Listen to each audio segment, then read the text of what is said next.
분명히 이 둘이 사귀었었는데 남녀가 이렇게 바뀌어 있어. 막 결혼했잖아요, 다. 전 여자친구 이름을 하고 너가 걔랑 결혼했나? 막 약간 이렇게 얘기할 때도 있고. 안녕하세요. 저는 서울대학교 의예과 공학번 본과 07학번 김성호라고 합니다.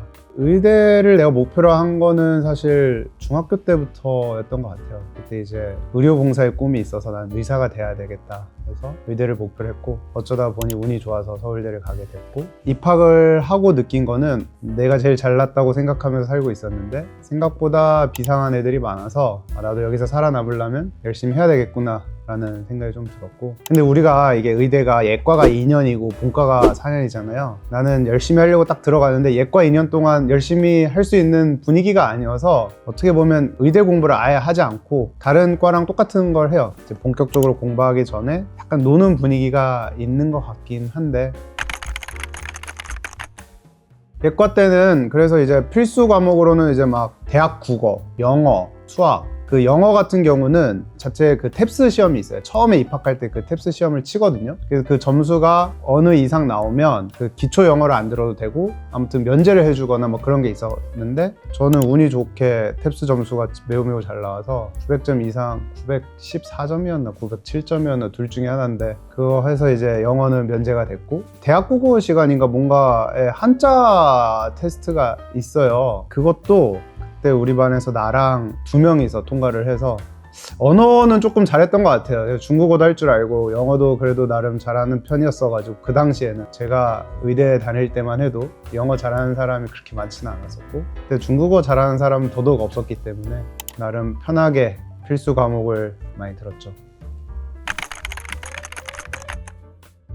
그게 제가 듣기로 병원마다 좀 다른데 저희 학교는 좀 덜하긴 했어요. 그 기술 문화가. 다른 데들은 진짜 군대처럼 되는 데들이 있다고는 들었는데 저희는 한 학년에 학생 수가 많아서인지 조금 덜하긴 덜했어요. 그래서 동아리별로 좀 분위기가 조금 심한 동아리가 있고 아닌 동아리가 있고, 근데 이제 전체는 사실 너무 많아서 약간 서로 이제 모르고 그냥 지내는 경우도 많고, 같은 학년이어도 말 한마디 안 해본 친구들도 있어요. 이게 너무 많으니까. 지금도 막 우리끼리 얘기하다가 누구 기억나 그러면 막 그런 애가 우리 있었어? 막 약간 이런 것도 있고, 잘 기억이 안 나는 친구들도 있고 그러더라고요. 이제 의대 특성상 서울대 같은 경우는 원래 관악 캠퍼스가 이제 전체 의대가 있고, 본과 그 의대만 저기 영건동에 있어요. 해와 동아리 활동을 이제 예과 때는 전체 동아리를 가입해도 할 수 있는데, 본과 때는 이제 전체 동아리 하려면 관악까지 와야 되는데 너무 멀어서 하기 힘드니까 이 의대 자체 동아리가 되게 발달해 있었거든요. 그래서 이제 그 의대 동아리 홍보를 많이 해서 예과 때 저는 동아리 한 7, 8개 했나? 엄청 많이 했던 것 같은데, 야구부랑 테니스부, 기독교 동아리도 했고, 또 뭐 했지? 그냥 밥만 얻어먹고 안 했나? 이게 이제 야구부, 우리 의대 야구부 동아리였는데 야구를 워낙 좋아했었어가지고 야구부가 조금 비인기 동아리였어요. 이게 장비도 좀 비싸기도 하고 의대에 들어온 애들이 사실 운동을 좋아하는 애들이 그렇게 많지는 않아요, 생각보다. 그래서 처음에는 좀 사람이 적어서 힘들었는데 그래도 나중에는 저희가 막 사람도 많아지고 해서 전국 야구 대회가 있었거든요. 그거 이제 우리가 가서 막 준우승도 하고, 서울의대 야구부가 나름 재밌게 잘 했던 것 같아요. 그때 우리 야구부 이름이 뭐였더라? 서울 메딕스였나? CC 많죠. 엄청 많죠. 우리가 여자가 좀 적었어요. 의대가 전체적으로 여자가 좀 적은 편이에요. 남자 비율이, 남녀 성비가 160명 중에 여자가 뭐 한 40명? 그러니까 여자들은 거의 다 CC를 한 번씩은 다 해본 느낌이고, 남자들은 어떻게든 밖에서 찾아야 되는 거고, 거기서 탈락한 애들은 밖에서 찾아와야지. 이제 그 안에서도 자꾸 바뀌기도 하고, 이게 나중에 헷갈려. 막 분명히 이 둘이 사귀었었는데 남녀가 이렇게 바뀌어 있어. 막 이렇게 사귀고 이렇게 사귀었는데 교차로 사귀고 있어, 어느 순간. 그래서 이게 얘가 이렇게 언제 사귀었지? 약간 이런 생각도 들고 나중에 막 실수하게 돼. 막 이제 막 결혼했잖아요, 다. 그러면 전 여자친구 이름을 하고 너가 걔랑 결혼했나? 막 약간 이렇게 얘기할 때도 있고. 나름 이제 서울대 의대니까 미팅, 소개팅 진짜 많이 들어왔어요. 많이 들어왔는데 제가 좀 이렇게 나서는 걸 좀 좋아했어서 어떻게 내가 그걸 주선을 했는지 모르겠는데 중앙대에 여자만 있는 과였던 것 같은데, 거의 카페인가 어디에서 쪽지가 왔어요. 미팅을 주선해 볼 생각이 없는. 그래서 좋다. 대학교 가면 이제 약간 미팅에 대한 로망이 있잖아요. 그래, 우리 그러면 한 3대3, 4대4 이 정도를 해볼까? 해가지고 내가 그 하고 싶은 사람 손들어라고 이렇게 남겼어요. 쪽지가 너무 많이 옵니다. 이거 뭐 누구를 걸러야 될지 모르겠는 거예요. 그래서 우리 지금 지원자가 계속 늘어나는데 처음에 5대5, 6대6 이렇게 해서 10대10까지 갔어. 계속 들어와. 그러다 보니까 20대 20 미팅 할래요 했는데 그쪽도 이상하게 오케이를 한 거야. 근데 이제 우리는 처음 미팅이니까 다들 설렘을 안고, 장소는 강남역, 그때 강남역이 되게 핫했거든요. 강남역에 그 이름이 뭐더라? 그 엄청 큰 그게 뭐 있었어요. 그 20대 20을 예약을 해놓고 40명 예약해놓고 테이블을 이렇게 쫙 일렬로 쭉 앉고 우리 20명이 다 같이 남자애들이 잘 입는다고 한 옷을 입고 갔죠. 가서 또 남자애들이 먼저 도착했어, 우리가. 근데 이제 어떻게 앉아야 될지 모르겠는 거야. 이게 미팅이라면 원래 이렇게 서로 마주보고 앉아야 되는데, 그래도 미팅인데 일렬로 앉아야지 하고 20명 이렇게 쫙 앉아있는데, 그때 되게 만석이었거든요, 다른데. 별로 부끄러움이 없었나 봐. 우리 또 이렇게 20명 이렇게 쫙 다 이렇게 앉아있었지. 앉아있다가 여자애들이 또 와서 정말 이렇게 마주보고 20대 20을 앉아서 했어요. 그래서 제가 이제 자기소개 한 명씩 할까 했는데 20대 20 하니까 저쪽에서 얘기하면 여기서 하나도 안 들리더라고요. 이게 마이크를 하고 할 수가 없잖아요, 쪽팔리게. 그래서 자기소개를 했는데 정말 이름을 아무도 몰라. 아무도 모르고 서로 자기 테이블끼리만 그냥 조금 얘기하다가 결국 그 미팅은 망했던 것 같아요. 아무도 기억을 못하고 나랑 그 주선자만 좀 연락하다가 그냥 끝난 느낌? 아주 큰 교훈을 얻고 그 다음부터는 맥스 5대5로 정했죠. 맥스 5대5. 내가 몰랐어요. 고등학교 때 공부만 해서 그런지 다들 말릴 만한 애가 분명히 있었을 텐데 다들 안 말리고 다 나오더라고요. 그래서 아픈 추억이죠. 흑역사, 지우고 싶은 흑역사. 댓글 좀 남겨주세요. 우리 20대 20 미팅 기억하시는 분들. 2005년도 본과 같은 경우는 이제 진짜 본격적으로 의대 공부를 하는 거기 때문에 거의 하루에 대부분을 공부에 쏟고, 양은 올라갈수록 점점 많아져요. 본과 1학년보다 2학년, 2학년, 3학년 이렇게 올라갈수록 많은데 1학년 때가 제일 힘들어요. 이게 갑자기 많아지니까 적응하는 데까지 힘들어서 4학년 때 되면 진짜 많아요. 막 이게 강의로 1년치 쌓으면 막 이따만한 게 한 두세 개 돼요. 그걸 이제 다 공부를 해야 되는 건데 나중에 되면 이제 요령이 생겨서 어차피 다 외울 수도 없고 하기 때문에 포기할 건 빨리 포기하고 이제 선택과 집중을 좀 하게 되는 것 같아요. 유급에 대한 압박이 좀 있어요. 평균 학점이 2.0이 안 되면 누군가는 유급을 할 수밖에 없는 시스템이거든요. 학점이 높을수록 나중에 우리가 과 선택할 때 되게 유리해요. 전공의를 우리가 지원을 하거든요. 무슨 과를 하고 싶은지. 학점이 좋지 않으면 자기가 이과를 가고 싶다 해도 떨어질 가능성이 매우 높고 어쩔 수 없이 그러면 비인기과를 가야 되는 상황이 발생하기 때문에 나는 없었는데 다들 좀 있는 것 같더라고요. 내가 뭐 이 사람을 이기고 싶다고 이길 수 있는 것도 아니고 그냥 내 스스로가 열심히 한 만큼 나오지 않을까 해서 나는 사실 다른 사람을 신경 쓰는 스타일은 아니었거든요. 그리고 PC방 진짜 자주 갔어요. 우리 그때만 해도 스타가 인기였어가지고 스타2도 나오는 시기였어가지고 근데 게임을 잘하지는 못했어요. 친구빨로 플래티넘까지 땄었나? 근데 이제 나는 게임을 하면서도 성적이 그래도 잘 유지가 되는데 같이 게임하는 친구들은 이제 자꾸 성적이 떨어지니까 게임도 못하는 애가 내 때문에 게임 이렇게 등급 올리고 지는 공부 성적 잘 나오고 뭐 그렇게 생각하지 않았을까 지금 생각해보면. 아직도 뭐 친하게는 지내고 있는데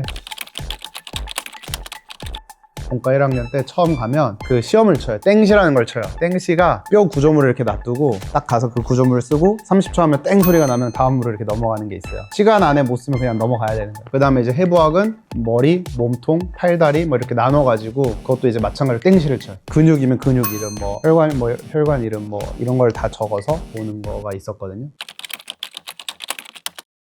우리 그때 막 처음에 경건한 마음으로 막 아무튼 이제 묵념도 하고 시체를 이제 기증을 하시는 건데 부패 방지 때문에 포르말린에 넣어 놓는데 그 포르말린 양 냄새가 너무 심해서 사실 머리 엄청 아파요 거기 하고 나면. 그리고 건강한 사람도 있겠지만 대부분 이제 나이 들어서 하신 분들 중에 이제 암 환자도 있고 하면 안에 이제 암으로 가득 차 있는 사람도 있고 막 제대로 보기 힘든 사람도 있고 하기 때문에, 그리고 기증수가 턱없이 부족해서 사실은 한 시신에 뭐 한 10명 정도였나 우리가 이렇게 붙어서 했는데 그러면 조금 보기가 힘들어요. 해부도 다 못 해보고 좀 거부감 있는 애들은 좀 그냥 구경만 하고 뒤에서 덜 거부감 있는 애들이 이제 해부를 좀 더 적극적으로 하고 그랬던 것 같아요. 이게 근데 사람이 참 무서운 게 처음에는 그렇지만 이제 나중에는 좀 무뎌지더라고요. 그래서 다들 뭐 크게 문제없이 잘 하고, 그때 이제 나도 내가 죽으면 내 시신을 기증해야겠다. 그때 이제 해부학교 선생님이 그 사인을 다 받고 다니셨어요. 너네들 죽으면 기증해라.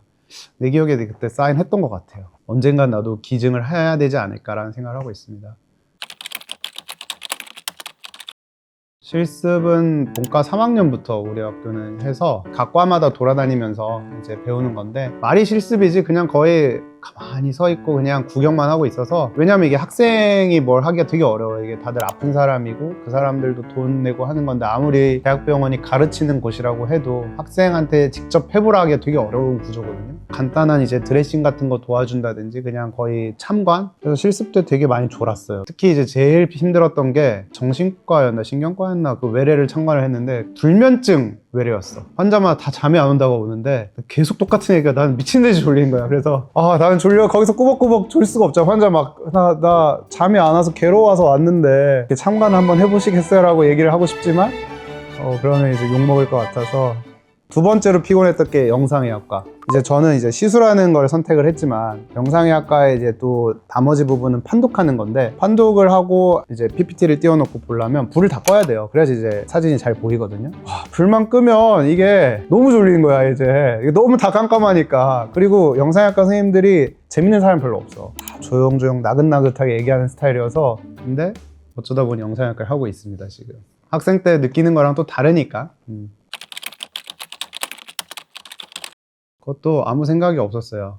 이제 인턴 마치고 과 선택을 할 시기가 다가왔을 때 친하게 지내는 서울대 의대 부부 선배님들이 있었어요. 내가 고민한 과가 외과랑 소아과였거든요. 근데 그 부부 남자분이 외과 선생님이었고 여자분이 소아과 선생님이었어요. 이렇게 막 이제 상의를 하러 갔는데 그 두 분이 하는 말이, 외과 가면 힘들어서 가정도 못 지키고 소아과는 진짜 아픈 애들 힘들다, 하지 말아라. 지금 영상학과 인기 많은데 영상학과를 해라. 갑자기 이러는 거예요. 그래서 아예 생각도 안 하는 과 중에 하나였는데 또 얘가 귀가 좀 얇아요. 그래서 그런가? 내 성적에 좀 아깝나? 라는 생각이 들고, 그것 때문에 그냥 결정했어요. 정말 지원서를 냈죠. 영상학과 지원서를 냈는데, 영상학과 인기가 많으니까 그때 우리가 7명 정원인데 9명을 이제 1차 합격을 주고 2명은 이제 최종 면접에서 떨어뜨리는 걸로. 다들 자기 성적들을 좀 알아요. 나는 거의 다 알았어요. 왜냐면 내가 학생회를 했기 때문에 대충 남의 성적을 다 알고 있었어요. 2명이 전화가 온 거야. 과학고 출신의 똑똑한 친구였는데 학부 성적은 나보다 좀 낮았어요.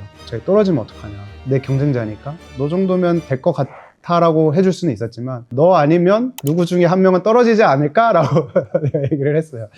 너 정도 성적이는데 피부과 가도 될 것 같아 라고 얘기를 해주고, 지금 피부과 지원자 1대1이래. 너 지원하면 1대1이니까 무조건 될 거다 해서 고민 끝에 피부과로 돌렸어. 그리고 여자가 지원자가 5명이었거든요. 5명. 그 중에 여자 한 명이 나한테 전화 왔어. 고민이래. 또 똑같아. 떨어지면 어떡하니. 다 나한테 얘기를 하지, 이런 게 있었는데, 아무튼 누나, 나보다 누나였는데, 누나는 10등 안에도 못 들고 인턴 점수도 그러니까 제일 불리하지 않을까.